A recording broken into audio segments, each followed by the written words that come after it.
La la la la la la la la la la. Here's the next part.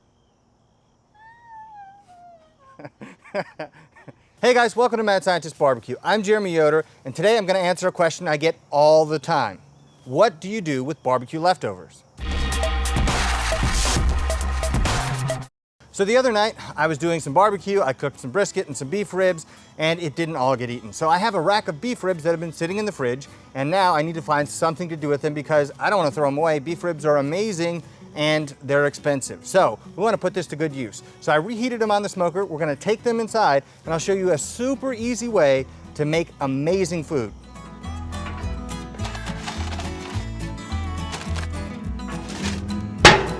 All right, let's go inside. My favorite way to use leftover barbecue is to make tacos. And the beauty of this is that there's no cooking involved other than reheating the barbecue itself. Now, this is inspired by when I lived in LA, I would have street tacos sometimes. So if you're driving through LA, a lot of times there are little food trucks on the side of the street and they give you these simple tacos that aren't complicated, but they're delicious. And so if you want a fast, easy way to dial up the flavor of a plain taco, add some barbecue to it. And the benefit of this is it's gonna taste so different from the barbecue you may have eaten a couple nights before that it's not gonna seem like you're eating the same thing over again. It's gonna seem like a taco that you feel like you've had before, only twice as good. So the ingredients that you're gonna need are pretty simple. You can find them almost anywhere. And those ingredients are tortillas, limes, white onion, cilantro, sour cream, and the last one that you need is chipotle and adobo, yeah? I want to take a chance to thank today's sponsor, Made In. If you're serious about cooking, if you're serious about food, then it's important that you get the very best equipment available. I said this recipe doesn't require any cooking, but if it did, I guarantee you I would be using one of my Made In pans. They are far and away the best pans I own. There's a reason why Made In's kitchenware and cookware is used by thousands of chefs from around the world. It's because they value quality and performance. Made In partners with renowned craftsmen from around the world, and they use the finest quality materials to produce some of the best kitchenware money can buy. These high quality standards and exacting attention to detail are why Made In products perform so well and why they come with a lifetime guarantee. Let me tell you about my experience with Made In cookware. The carbon steel blew my mind. I never, ever thought I was gonna find a replacement for my cast iron pan because that thing cooks steaks like a dream. That dream was shattered the first time I used this though, because this perfectly smooth surface gets a great sear all over the steak.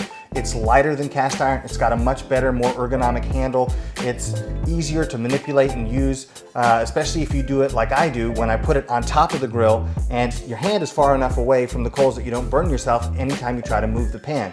So that's tremendously helpful. And then this pan, I love and hate. I love it because it's awesome. I use it whenever I can. I hate it because my wife uses it all the time too, and most of the time when I go to use it, it's dirty. That's my only complaint about Made In cookware is that it makes everyone else want to use it. I'm not even kidding. Right now, Made In is offering my viewers 15% off your first order when you use promo code MAD. That's the best discount you're gonna find anywhere online for Made In products. That's madeincookware.com/mad, use promo code MAD. But I'm gonna let you know, if you go to the website, you're probably gonna be there for an hour because they have so much cool stuff to check out. I know that's what happened to me the first time I went there. I was like, oh, look at the carbon steel, that looks awesome. They have a wok. Oh, there are copper pots and pans, there's nonstick, all kinds of amazing stuff. Be sure to check it out. If you cook a lot, this is a place you need to go. The first thing I'm gonna do is wash the cilantro.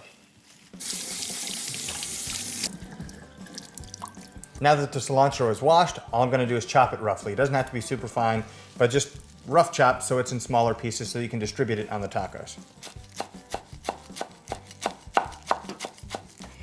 Now there are two kinds of people in this world. People who like cilantro and bad people. No, I'm just kidding, my wife hates cilantro. If you don't like cilantro, just leave it out of this recipe. I really think that the cilantro adds a brightness and a freshness to the taco that really helps complement the richness and heaviness of the beef or the pork that you're adding. If you don't like it, you could try something like basil or another substitute, or you can leave it out entirely. It's still a great taco. Next up, lime. Really easy. I'm just gonna roll the lime to try to release some of that juice before I cut it, then cut it in half, and then when the time comes, I'll just squeeze it on the taco. Next up, white onion. This is important because it provides texture to the taco, because everything else is soft. This is the one thing that's gonna give you some crunch. So you wanna cut it small enough that it's going to be easy to chew. You're not going to be, pulling strings of onion out of your mouth, but you also want it to be large enough that it keeps that crunch, something like a small dice.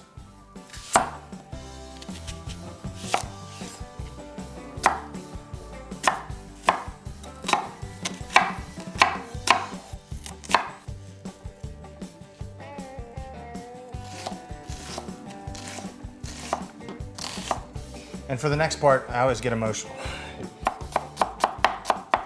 I put on gloves for this next step because I'll be dealing with these chipotles. And they are spicy, so in order to make sure you don't accidentally transfer some really spicy stuff somewhere you don't want to, put on the gloves and then you can take them off afterward. Now, if you've never used these when cooking before, you are 100% missing out. This is about the best $1.49 you can spend at the grocery store. These are packed full of flavor. They're smoked jalapenos, and they have so much flavor along with the heat that they're almost impossible to beat, because you can have some things that are really spicy, some things that are very flavorful. Seldom do you get both. In this, you get both.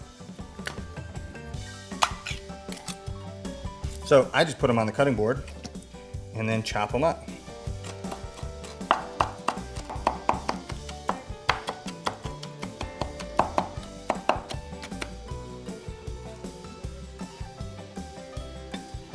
Now some sour cream.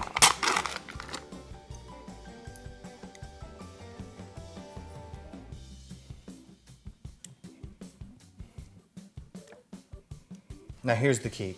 You scoop some of the chipotle and adobo that you chopped up and mix it together with the sour cream. The more you add, the hotter it will get, so maybe taste it along the way. If you go a little too far and it's too spicy, add some more sour cream, it will cool it down.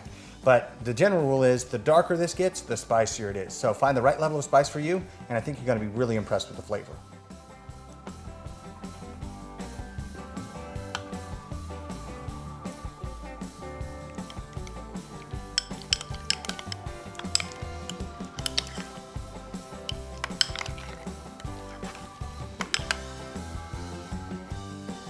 Now get your leftover barbecue, and it's time to put the taco together.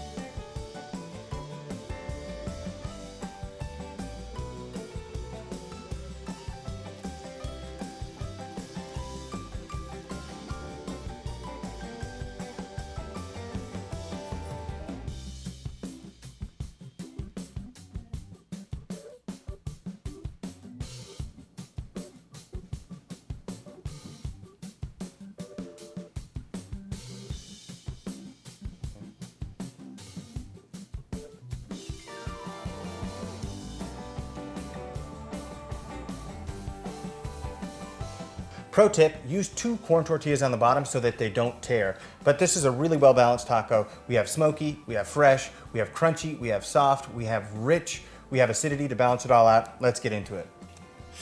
Mouth is watering. Oh, now this is a taco. If you're into the grilled portobello vegan options, this is the wrong taco for you. Man, my mouth's watering already.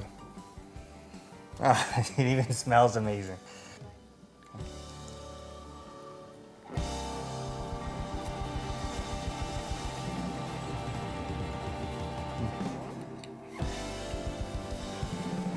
Man. This thing is every bit as good as I remember it.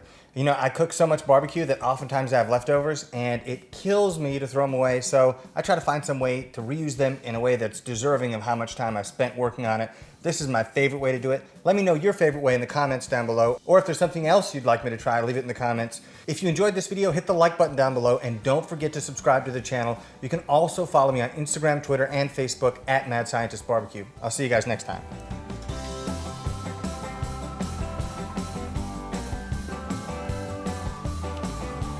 There you have it, an amazing, you know, it's kind of bounces. Yeah, an amazing taco. Shame, shame.